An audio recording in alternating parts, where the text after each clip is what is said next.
Hey, there's something on my mind that I I've just been thinking about a lot, and please bear with me. So, this whole quarantine, I've been going to a local park that has a track, and sometimes I'll sit there, read a book, and just watch and listen. And I've been thinking a lot about kids and childhood, and I mean during this time, with all the isolation, how can our minds not go, to the past? And sometimes I hear parents tell like 3, 4 year old kids to shut the fuck up. And I mean, it's in a really nasty way. And if this has happened to you, I'm really, really sorry. But they're telling like, shut the fuck up. Do that one more time. I'm going to beat your ass when we get home. That kind of stuff, and it kind of makes me uncomfortable even speaking on it. And again, I'm sorry if this has happened to you.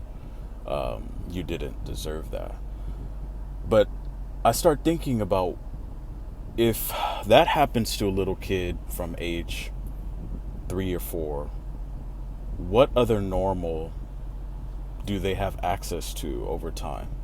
And then what type of adult does that produce? And it's like these kids are being robbed. And like when you watch them, and I'm not that person at the park, like, in a creepy way watching kids, let's just be clear. But when you watch kids, there's just, they're just free flowing energy. They're abundant. They're just like little, you know, like balls of consciousness that are in discovery. And when you tell them to shut the fuck up, or I'm going to beat your ass when we get home, you start to rob them of that childhood joy and innocence. And I really feel like that's abuse. And then when you layer that on top of other childhood trauma, people who've had sexual abuse, people who've been actually physically beat, it's like, what type of adult are you really setting up? And I'm reading this book called The Seven Victories of Divine Children. And maybe that's why I'm in this headspace. But literally, as an adult, it's to unlearn and look at all that stuff that we've been through. And what type of adult does that produce when the child has been robbed for years and probably doesn't know anything else but that feeling? And and sometimes we look at people with a very short sighted lens, not really privy to what they've been through, what they've experienced, and we think that they have it all. We see, especially on Instagram, it's crazy. You see people with a lot of money, big houses, big cars, but it's like, where did you come from and what have you unlearned? Because if you've been talked down to the first 18, 20 years of your life and told you you're a piece of shit, and now you have $1 million and a car, do I still want to be around you? What do you really know about abundance, really? And I'm sorry, again, I'm not trying to trigger anyone, but it's like, what do you really know about abundance if you've been robbed your whole life? And on Instagram too, you see people who look bomb, right? I mean, it's just like out of control. You're like, damn. But again, what do these people really have? You don't know.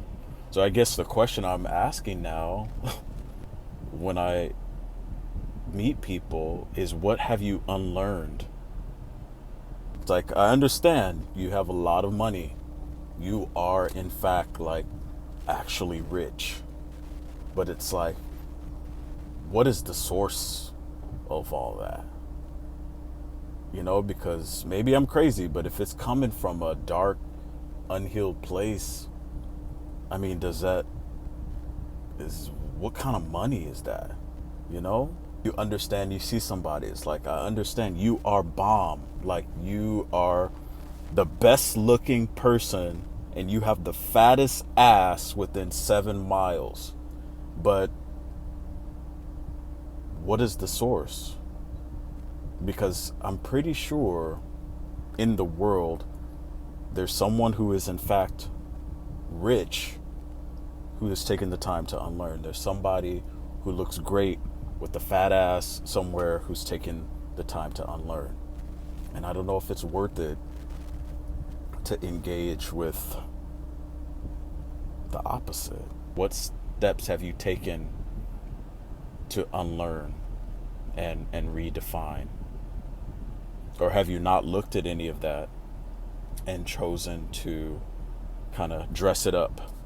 And I don't want to get into the ways that people dress it up, but it's crazy because we look at stuff on the surface value and we think people have stuff. But being at this park and watching these kids, and I've been going to this park for like 4 months, can you think about how many kids are being told they're a piece of shit across America?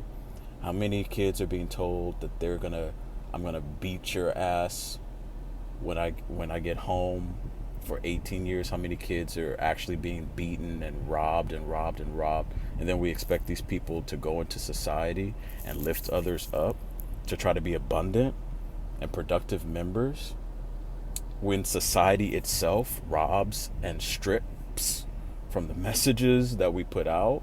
Come on now. Nah. So I don't know if you guys have noticed this, but I can feel myself wondering now, like when you meet people or just when you look through the lens of what have you unlearned, stuff becomes a lot more clear and you can almost feel it. Yeah, that inner child, it's the 7 victories of the divine child. I'm reading that now. And if it's that simple, is that all that it is to get back to that childhood energy, that free-flowing joy, and repair the ways in which we've been robbed. So that's on my mind. Man, and this park is wild. And it's happening a lot in minority communities. And that's the real robbery, is when we are in these communities due to financial circumstances and systematic racial oppression, to where sometimes people just don't know any better. That, I don't know. Let me know what you think. Sorry for rambling.